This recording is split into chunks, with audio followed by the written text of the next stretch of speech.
So tonight we're going to be talking about the leftovers of the solar system.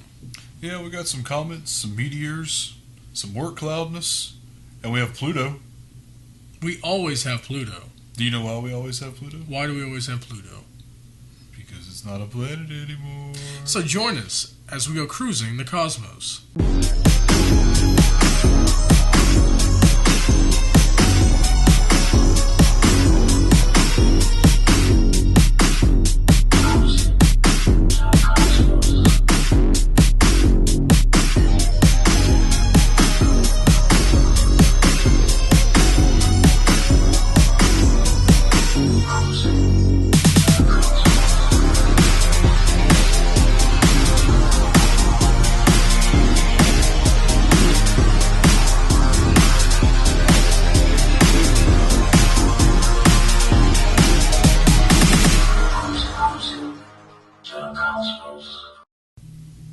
Welcome to Cruising the Cosmos. I am Joshua Laughlin. And I'm Jason.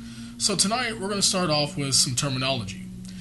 There's a lot of confusion between meteors, meteorites, asteroids, and all that stuff. So first, let's bring up a picture. Alright. And we have here a nice demonstration of what to expect. Right, we got this image from the American Meteor Society. Indeed we do. And it talks about the different stuff like, first off, asteroids. What is an asteroid? Well, it's a large rocky body in space, larger than 10 meters. And that's really not to be confused with a comet, which is a small body made of ice. And you got your meteoroid. It's a small rocky body in space. It's very small. It gets no larger than 10 meters.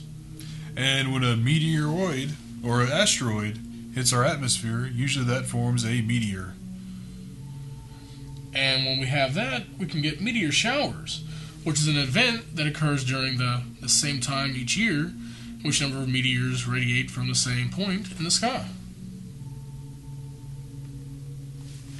And then that brings us to a fireball. And a fireball is just a meteor brighter than the planet Venus. Indeed it is. And in fact, there was one on the news that people were talking about. But only in Texas. Only in Texas. So now that we got the terminology out of the way, Josh, I guess the first thing we talk about is the Asteroid Belt, right? That's right. In fact, the Asteroid Belt is located between Mars and Jupiter. Okay, well, tell me a little bit about what's in the Asteroid Belt. Is there anything that makes it special? I mean, besides asteroids? Well, there's a dwarf planet, Ceres. All right. We talked about it a little bit, but there's a few other large things, such as Vesta, Pallas, and Hygeia. And these are the largest asteroids that are in the asteroid belt. And they take up about half the mass of the asteroid belt. Which is kind of impressive to think about, especially if you look at a picture of the asteroid belt, if you want to show them one. And you can see just how large it is and how much there's actually, how many rocky bodies are involved in it. It makes you kind of think about just how big those little dwarf planets are. Indeed, and it also reflects on the fact of how chaotic the early solar system was. These were trying to be planets, but because of the mass of Jupiter, its gravitational pull, you got Mars's gravitational pull, it just ripped everything apart. Yeah. Nothing really survived. And didn't they theorize that maybe the entire part of the asteroid belt could have been a single planet at one point in time? I think that might have been a theory, but who knows? It's just kind of interesting to think about. It is. Indeed.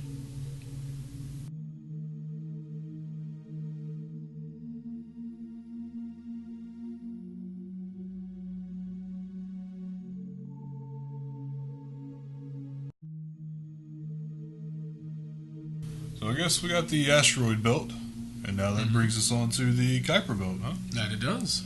And what's a little information about that Kuiper Belt? Let me know. Well, the Kuiper Belt is outside of Neptune's orbit. Okay. It's roughly 50 times further from the Sun than Earth is. All right. It's believed to be roughly 200 times larger than the asteroid belt. Pretty big. It's a lot. It's pretty massive. I'd imagine so. Well, the difference, though, is the asteroid belt is, the heavier elements. It's the rocks, iron, stuff like that. But as you've got further out into the solar system, you didn't have all that. you had your gases. And that's what's out there. It's the frozen gases. Methane, or even water. So if we have some frozen gases and frozen water and things like that, I guess that'd be ice. Can anything significant form out there? Like, do we have any landmarks or anything special out that way? Well, we have a few dwarf planets. We have Pluto. Okay. We have Eris. Okay. We have Haumea and Makemake. Or Make. Or Make. I like Make better. Okay. It makes me happy. Okay, we'll go with Make. Make. However, Okay. it's supposed to be called Makemake. I don't think I believe you. Okay. So anyway, other things that come from the Kuiper Belt would be short-term comets. Okay. And those are just fairly interesting. Are they? I think so. They do stuff. What do they do? Well, they come and they do orbit things, and they release gases, make all these nice, pretty tails that people like at their telescopes out, and they go and look at them. Have you ever seen the movie Deep Impact? What about it? They also do things like that. I'm not sure I trust them. So tell me, Josh, since we just reclassified Pluto, I say just, but it's been a little bit, and they classified it down to a dwarf planet. Is this a little sensitive for you? Well, I mean, first it's one thing, then it's another. I find it ridiculous. Okay. Well, I guess I can understand where you're coming from. Do you? Not really. But yes. Well, you don't go calling it one thing, then decide, hey, I want to change my mind about it, all willy-nilly like. Huh. I don't think that's a good enough reason. We learned about it in school. We did. And now we have to learn things all over again. That's just unfortunate. It is unfortunate. Well, you know. I like Pluto. It makes one of us in this room. You seem to know so much. Why did it get reclassified? Well, there are 3 reasons about why it got declassified there, Josh. Let's hear it. One is that a planet needs to orbit the sun. Sounds about like Pluto, right? Yeah. So we're still with Pluto being a planet, huh? Yeah. So you're still Why good not? there? You're still good there? Alright, so the next, it has to be a round shape. Like a planet. It needs to be round, right? Yeah. Pluto round? Yeah, for the most part. So, I mean, I guess I can kind of see your point there, where Pluto should still be a planet, huh? So, I guess this brings us to our third point. That it needs to have cleared its orbit of debris. Did Pluto do that? Well, who made these rules? The rule people. So, Pluto isn't big enough to clear its orbit of debris, so that makes it... Well, we had to find something to put it. I mean, it's Pluto after all. We can't just forget about it. People love Pluto. I mean, look at you. Indeed they do. And all, joking aside, the determining factors when we found Eris, it kind of changed a lot of things. In fact, back in 1930, people were upset when they actually added Pluto to the solar system. And now we're taking it back, and there's good reasons behind it. And Eris was larger than Pluto. I think 25% larger, 25% more mass, actually. So it caused us to re-look at things, and that's one thing to always note about science. It's always changing. Right. There's never one prevailing fact about anything, really. I mean, I guess it's a law, but that's just the way it is with science. There's theories, and there's a good idea, but we're always open to the idea of change, proving someone wrong. Right. That's what it comes down to. That is. And now we have Pluto being a dwarf planet. Indeed we do. Congratulations. All right. I guess I can live with it. I hope so. I hope so. Because I think it's going to be that way for quite some time there, Josh. More than likely. Unless you build that laser beam and, weld 2 planets together. Huh, we'll get right on that. So, moving along, outside of the Kuiper Belt, in fact, much further out, we get to the Oort Cloud. The Oort Cloud? The Oort Cloud. Now, it's interesting to know this is only hypothesized.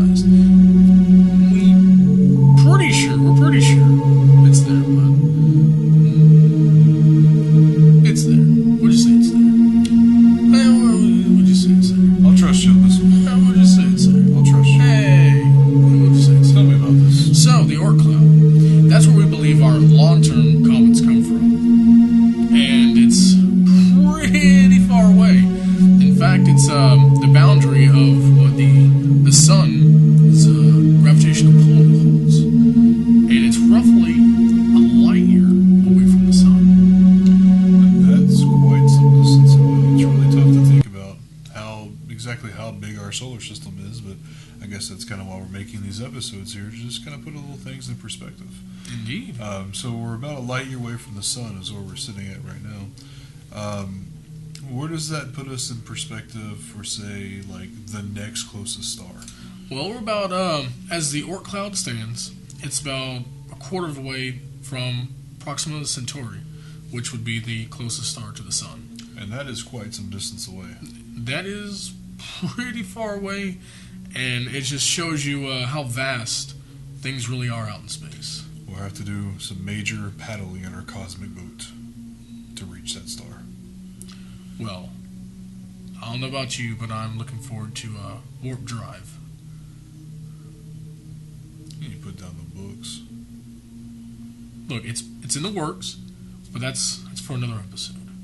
It's for another episode. We'll talk about it. Bunch of Star Wars nerds. Right? Okay, first off, warp drive would be Star Trek.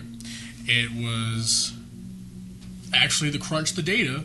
NASA's working on it right now. They're working on impulse drive. I mean, there's a lot of things going on, and yeah. But at some point, we are going to talk about it. So, yeah. I heard ISON is theorized to be a Oort Cloud object. The comet's going to be rolling through here in November. Indeed. And it's supposed to be beautiful. It's either going to be an awesome event, or it's going to just be a nothing. I would hope that it would be awesome, but I keep seeing reports every time I just hop on and there's something about Comet ISON. It seems that every time it's getting smaller and smaller and smaller, and my hope is dwindling. It's supposed to be bright enough to see during the daytime, so let's keep our fingers crossed. That's right. Is there anything else that we can touch on about the Oort Cloud at all? It's a big, massive cloud. Big, massive theorized cloud. Theorized cloud. Where hopefully we get some pretty comets from coming in November that we can see. So, to try to give some scale, let's show a picture. All right.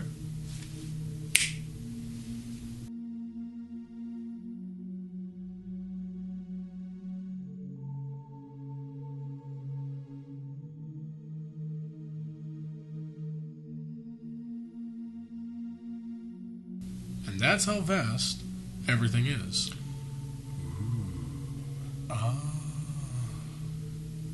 All right, Josh. So we had our Kuiper Belt, we had our Oort Cloud, Asteroid Belt. That pretty much sums up the solar system, huh? Yeah, for the most part. So I guess we talked about our planets, talked about the inners, the outer planets, talked about our asteroid belts, talked about everything really. So with our next couple episodes, we're going to start getting into some really interesting stuff here. Oh yeah. We've got how the universe was created. The Big Bang. Right. We've got galaxies to talk about. Oh, we gotta have to talk about the galaxies. Yeah. We could talk about, how the dark matter. We could talk about the Einstein-Rosen bridge. Wormholes. Just wormholes.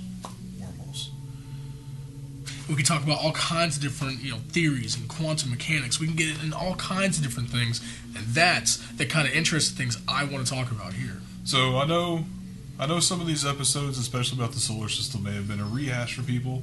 It might have actually been a little bit boring for some, but that's okay. Stick with us. We've got a lot of cool things that are coming up. There's a lot of stuff to talk about. We'll definitely be interested in hearing maybe some topics that you have that you want us to talk about. Some good listener emails. If you want to send something in, let us know. We can talk about fun things like life in space. Oh yeah, life in space.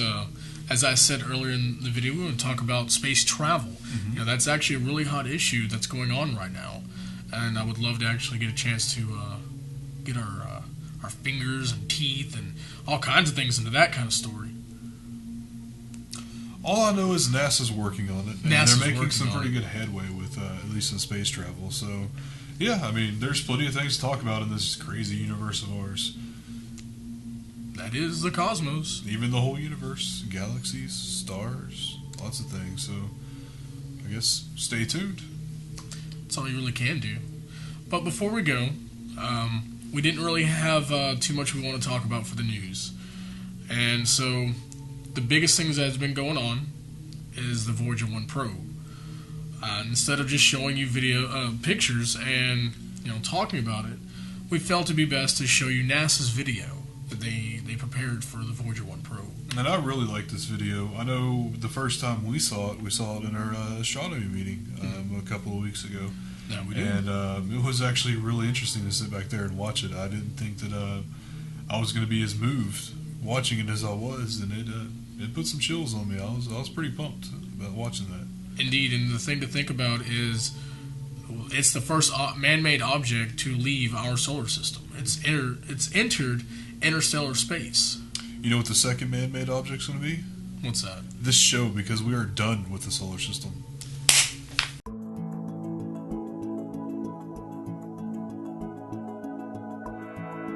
Voyager 1 has left the bubble around the sun and entered interstellar space, the space between stars.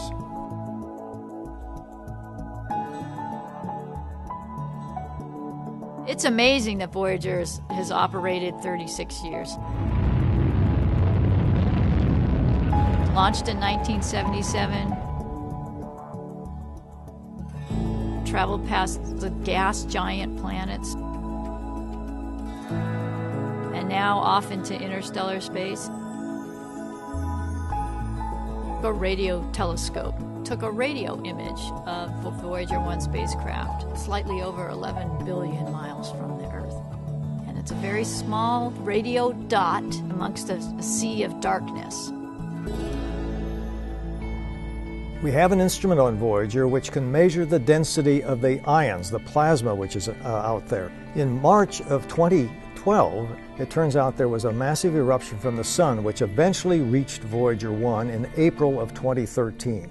When that blast wave reached Voyager, it caused the plasma around Voyager to vibrate or oscillate in a certain particular tone. Literally, they're the sounds of interstellar space. And by measuring that sound wave, we could measure the density of the plasma, and we're amazed to find out that we were in interstellar space. This is a historic milestone in the great journeys of exploration that have been undertaken by humankind. Well, it is quite remarkable when you think about it, that far off now at ever increasing distances, there's this little vehicle, two of them, which were built here many years ago and launched 36 years ago, now on a journey that will basically last for billions of years.